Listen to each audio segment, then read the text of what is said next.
গণ অভ্যুত্থান পরবর্তী সময়ে বাংলাদেশ জাতীয়তাবাদী ছাত্রদল একটি ইতিবাচক রাজনীতির মাইলফলক তৈরি করেছে। আপনারা দেখেছেন আমাদের এই প্রোগ্রামটি কিন্তু আমরা শহীদ মিনারে করার পূর্ণ প্রস্তুতি গ্রহণ করেছিলাম। অতীতে আপনারা দেখেছেন যে গত 17 বছর বিএনপি যদি কোনো জায়গাতে কোনো প্রোগ্রাম থ্রো করতো, আমরা দেখতাম সেখানে আওয়ামী লীগের এক ধরনের প্যাসিবাদ কায়েম করতো, সেখানে তারাও উল্টো প্রোগ্রাম করে সেই প্রোগ্রামকে কিভাবে বিনষ্ট করা যায় সেরকম পরিস্থিতি আমরা দেখতাম। কিন্তু গণ অভ্যুত্থানের পরে বাংলাদেশ জাতীয়তাবাদী ছাত্রদল যে একটা ইতিবাচক রাজনীতি প্রচলন করেছে, সেখানে দেখুন আমাদের সকল প্রস্তুতি সকল অনুমতিপত্র থাকার পরেও একটি নতুন যে রাজনৈতিক দল গঠিত হয়েছে, যদিও তারা এখনও রাজনৈতিক নিবন্ধন পায়নি, তারপরও আমরা তাদেরকে জায়গা ছেড়ে দিয়ে আমরা এই শাহবাগে আমাদের এই প্রোগ্রামটি করছি। এটি এই জন্যই বলছি যে একটা রাজনীতিতে একটি গুণগত পরিবর্তন হয়েছে, সেখানে বাংলাদেশ জাতীয়তাবাদী ছাত্রদল সবার শীর্ষে রয়েছে গুণগত জায়গা থেকে।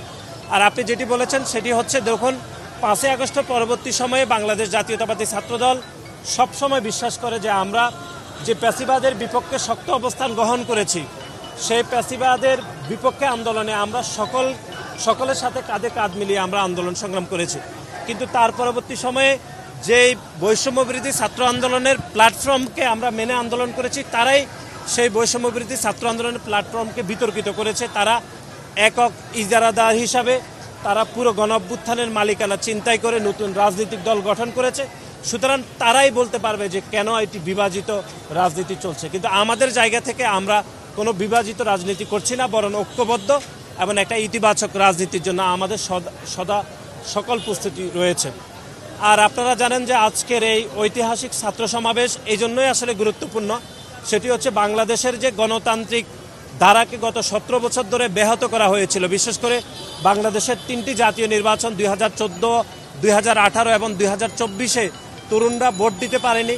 তরুণরা তাদের নিজের জীবনের বিনিময়ে খুনি হাসিনাকে বিতাড়িত করেছে। সেই তরুণদের এক ধরনের ঐক্যবদ্ধ এবং তরুণদের অংশগ্রহণের মাধ্যমে আজকের এই সমাবেশকে আমরা সফল করব, যেখানে বাংলাদেশের ছাত্র সমাজের একটি বৃহৎ অংশ এই সমাবেশে যোগদান করবে বলে আমরা মনে করি। এবং আমরা এটিও আশা প্রকাশ করছি যে এই শাহবাগ চত্বরে অতীতে যত রাজনৈতিক সমাবেশ হয়েছে, যত ছাত্র সমাবেশ হয়েছে, সব থেকে বড় ছাত্র সমাবেশ আজকে ইনশাআল্লাহ এই শাহবাগ চত্বরে বাংলাদেশ জাতীয়তাবাদী ছাত্রদল উপহার দিবে। সেজন্য আপনাদের সকলের আমরা সহযোগিতা কামনা করছি। অতীতেও আমরা সহযোগিতা পেয়েছি এবং আজকেও আমরা আপনাদের সহযোগিতা